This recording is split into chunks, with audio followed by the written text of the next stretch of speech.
So, hello and welcome to All the Way Podcasts episode 3. And in this episode, we're going to be talking about preparation. The one thing I want you to get from this episode is that preparation makes all the difference. Preparation is one of the most overlooked but most important parts of any day that you're really going to be productive in.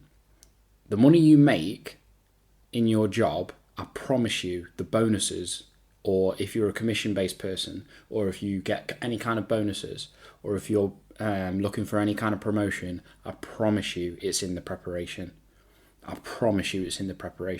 Any bonuses that you get, any commissions that you are on, it's in the preparation. And the more you do, the more money you'll make. It's as simple as that, and that's the theme I want you to get out of this episode. Preparation is a very individual experience.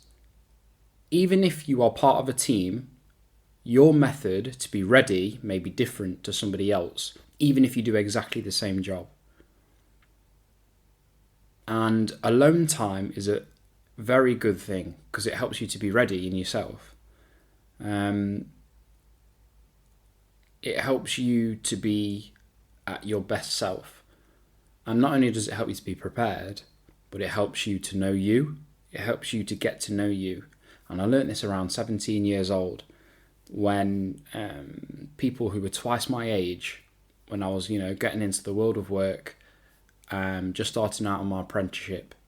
And if you were starting out at 9 a.m, if your working hours started at 9 a.m. and you showed up at 5 to 9, in their eyes you were late. Because by the time that you've got in, logged into your computer, made yourself a cup of tea, that's 10, 15 minutes gone. That's time when you should be working. And I really understood the value of showing up early when it came to, starting off on my apprenticeships. And it's something that I've carried over with me into my career to this day. Even though I do a completely different role now, I still show up uber early for work, and it works because, especially if you're a manager, ask any manager if you have a day where you go in really early. Let's say your working day starts at 9 a.m. and you go in at 8:15 or even 8 o'clock. You can get more done in that hour before everyone else gets in than you can in your whole morning. Some days. Not all the time, but some days. And sometimes you will be presented with an opportunity.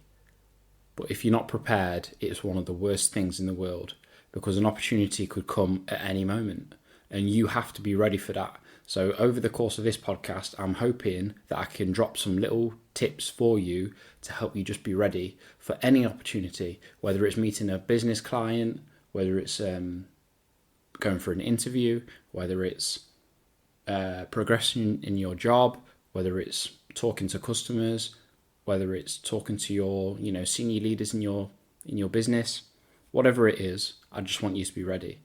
And the best thing that you can do is to be prepared, because it takes zero skill to be prepared. And it really made me laugh actually how top athletes and top professionals would go hours and hours just doing the practices in the same drills.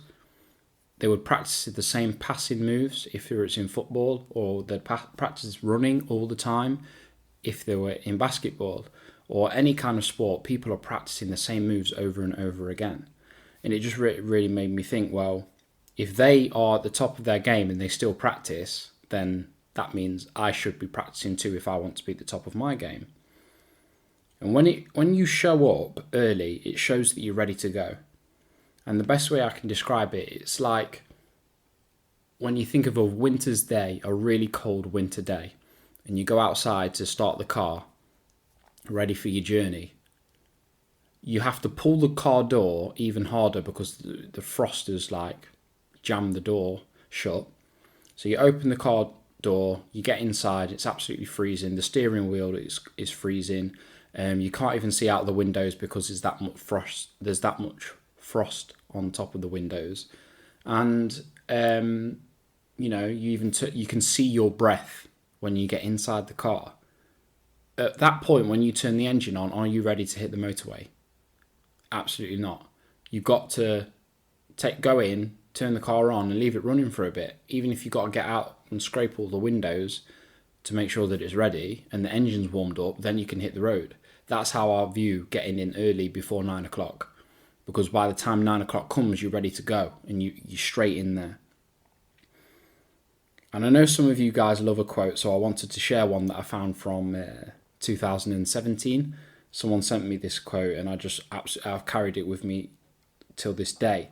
Over prepare, then go with the flow. Over prepare and then go with the flow. Which helped me to really understand the value of doing everything that you can so that when unexpected things arise, you can actually account for it and actually the impact won't be as strong. The best example again I can give you with this is buying a house. Buying a house is a huge thing for anybody, and especially if it's your first one and you never moved out before and all this kind of stuff. It's a really big task that's ahead of you. And one of my best friends gave me one of the best advice I could pass on to you, which is when you're in the middle of, or when you're coming up to saving for your house, start buying things for your house in preparation for moving out.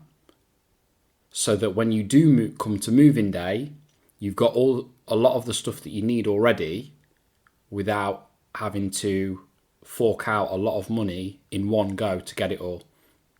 For example, everything from towels and flannels to oven mitts to knives and forks and salt and pepper shakers, all those things that you need, but if you was to get them all in one go, it soon mounts up and it's a lot of money.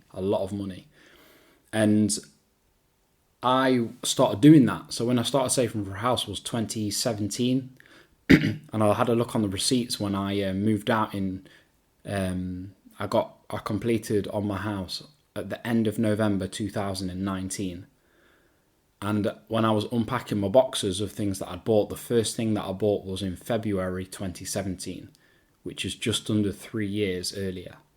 So that, for me, was confirmation that, I was doing the right thing, because I didn't have to worry about paying for towels and flannels and things like that, purely because I'd already bought it. I'd already done it. So even the little things like the tray that the knives and forks sit in, not just the knives and forks, but the tray that they come in, all those different kinds of things, if you was to get them early, it helps you be prepared for when the moving day comes, which is, really, really good. So I thought to myself, well, if it works with buying a house and it works with my day-to-day at work and I can be more productive that way, what if I do that when it comes to speaking?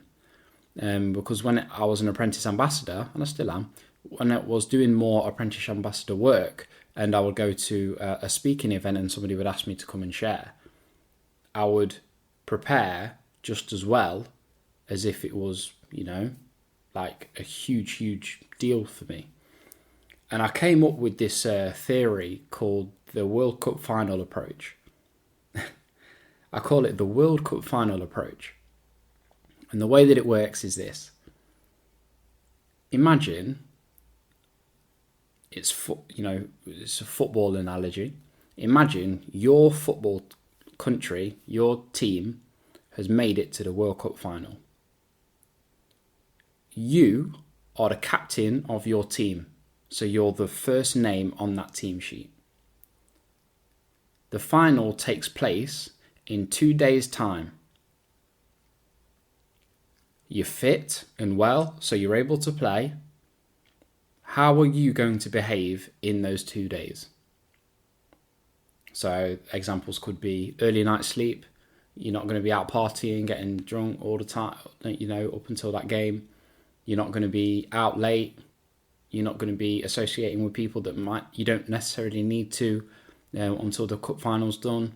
You might even take yourself to have a bit of alone time so you can get really focused. You might even take time to study the opponents. You may think about your strengths and how you can build on them and exploit the opposition's weaknesses and study theirs. You may do all these different types of things to help get yourself at optimum level so that when game time comes, you are prepared. And that if anything happens that went wrong potentially, you could nullify that impact because you are absolutely ready. And that's how I view work now. I treat every example or any training that I go on, or any training that I'm delivering, or any speaking engagement I get to do, I treat it like a World Cup final. And what I start to see happen is that it leads to more opportunities because I do well in the opportunities that I'm given. So usually there'll be somebody in the crowd that will hand me their card and like, I want you to come and do a talk for us, and we'll organise a date, and it happens the next time and the next time and next time, and it just, I've got cards coming out of my ears purely because I prepared well. And the day that I could give you lots of examples of where this has happened, but the biggest one for me was the day I went to London for the apprentice training day. This was one of the very first speaking engagements I got given. So I met a woman called Sue Miller, and she gave me a card and said, I like what you're doing. This was in the February 2013. She gave me a card and said, I would love for you to come and do a talk for my apprentices in May. So I was like, sure. Met different managers in her team who were organising the day and facilitating it. And I really got deep into my role in that day. I didn't just rock up and not know what I was doing. I was very clear on what my role was going to be on that day.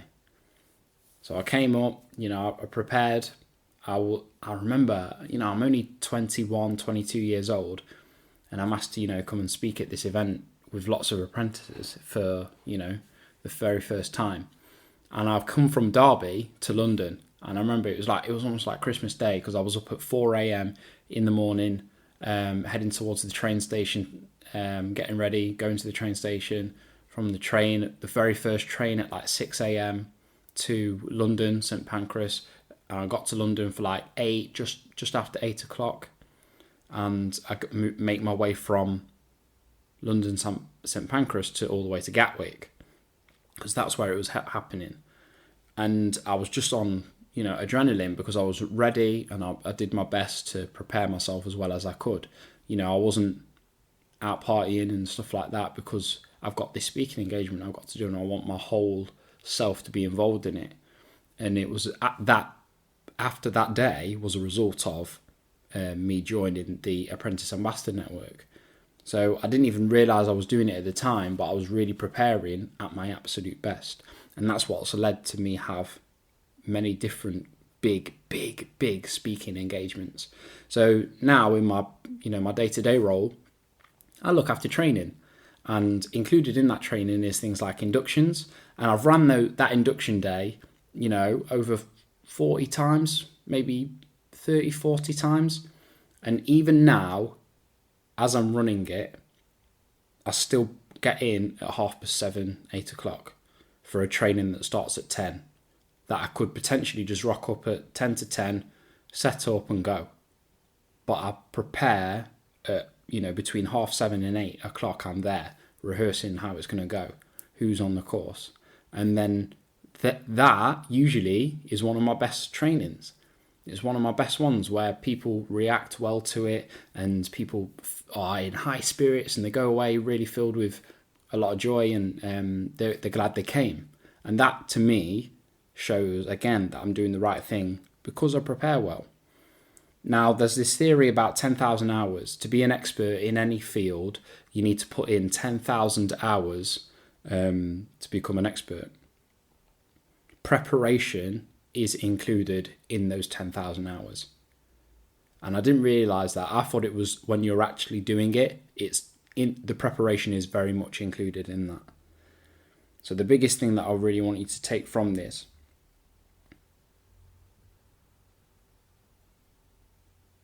is when, after the event has taken place, you have to have a debrief. You have to check yourself and say what went well, what didn't, because you're still in World Cup final mode. You are still in the World Cup final mode. then you can prepare for the next big thing, what's coming. Because then you'll be like, okay, make sure you don't say this, make sure you do say that, make sure you know when to ask this question and that question, make sure you know how to really amplify your point here and when to really subtly pause. That's when you can really make your difference and really make a mark, because you're still in the World Cup final mode, because it helps you prepare for the next one and the next one and the next one. So the next thing I wanted to talk about and just wrap it up finally was availability. As you prepare, you are letting, people know that you are ready, so that when the opportunity comes around again, you are going to hit it hard and you are going to make it happen. So for example, if you're a salesman and you have made a sale, or a sale has not gone so well, you can learn from that, debrief it and say what went well, what didn't. Just very simply, what went well, what didn't before the next call. And then you can tailor your performance based on how you went in the previous call. That's when you'll be able to look at yourself and say, okay, maybe I'm doing this, maybe I'm doing that. I can carry on doing more of this, I can carry on doing more of that. The good things you can take from it and the bad things you can let go. But the point is, every time that you debrief, it sets you up nicely for the next time you go. So preparation, to me, is really key. When you get it right, it opens up so many more opportunities. It helps you to really sharpen your skills. It really helps you to sharpen your attitude as well. Because when you prepare, it helps you go in more relaxed. And I know one of the biggest fears apparently in the world is speaking in public. Having, the opportunity to speak in public. So sharing in a meeting or doing a presentation or whatever it is, people really find it scary to share in public. So anything that I've shared today should help you to be able to share maybe in public. I'm just talking from an example of speaking in public. But all I'm saying is preparation makes all the difference. And I promise you, when you over prepare and then you can just go with the flow, and it makes the experience a lot more enjoyable.